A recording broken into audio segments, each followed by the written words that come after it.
আমরা চলেছি নতুন এক স্থানের খোঁজে।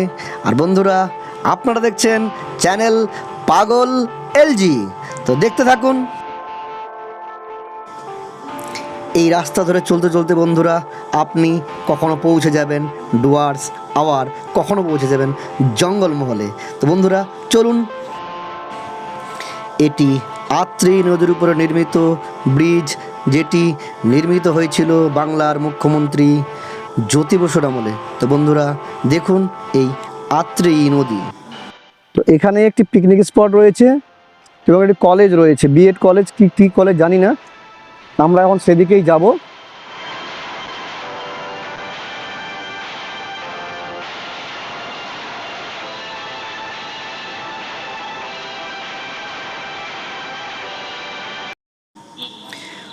ফাইনালি আমরা পৌঁছে গিয়েছি দক্ষিণ দিনাজপুরের অন্যতম পিকনিক স্পট, এই কুমারগঞ্জ ফরেস্ট। ছুটির দিনে বন্ধুরা মিলে চলে আসুন এখানে। একটি দিন তো দারুণ কাটবে বন্ধুরা, দারুণ। যদি ক্লান্ত লাগে, বিরক্ত লাগে, তো বন্ধুরা মিলে বেরিয়ে পড়ুন আর চলে আসুন এই কুমারগঞ্জ ফরেস্টে। দিনটি দারুণভাবে কাটবে। এই যে দেখছেন এগিয়ে আসছে আমার বন্ধু কৃষ্ণ। পেশায় উনি একজন শিক্ষক। দারুণ বন্ধু, খুব মজাদার লোক আমার এই বন্ধু কৃষ্ণ।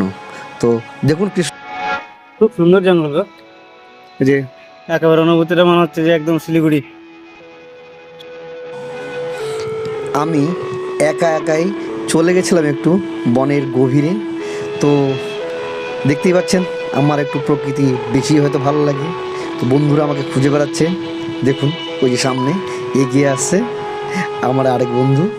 এই যে দেখতে পাচ্ছেন, ওই যে এগিয়ে আসছে আমারই খোঁজে, আমারই সন্ধানে আমাদের সকলের অন্যতম প্রিয় বন্ধু স্নেহাংশু মুখার্জি, যে আমাদের কাছে বাপ্পা নামেই পরিচিত।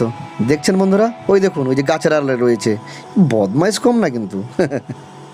এই যে সকলের উদ্দেশ্যে, ও বুঝতে পারছে ভিডিও করছি, তাই সকলের উদ্দেশ্যে সে হাত নাড়াচ্ছে বন্ধুরা। এই যে দেখুন আমার বন্ধু বাপ্পাকে। বন্ধুরা এরকম নতুন নতুন ভিডিও পেতে এবং অবশ্যই আমাকে উৎসাহ দিতে আমার এই চ্যানেলটিকে লাইক করুন, সাবস্ক্রাইব করুন বন্ধুরা। কারণ আপনাদের একটি সাবস্ক্রাইব আমাকে আরও নতুন ভিডিও তৈরি করতে সাহায্য করবে। আর হ্যাঁ, এই কুমারগঞ্জে আসার সমস্ত বিবরণ আমি আমার ডেসক্রিপশন বক্সে দিয়ে দেবো বন্ধুরা। তো সবশেষে একটা কথা বলি, সবাই সুস্থ থাকুন, ভালো থাকুন বন্ধুরা।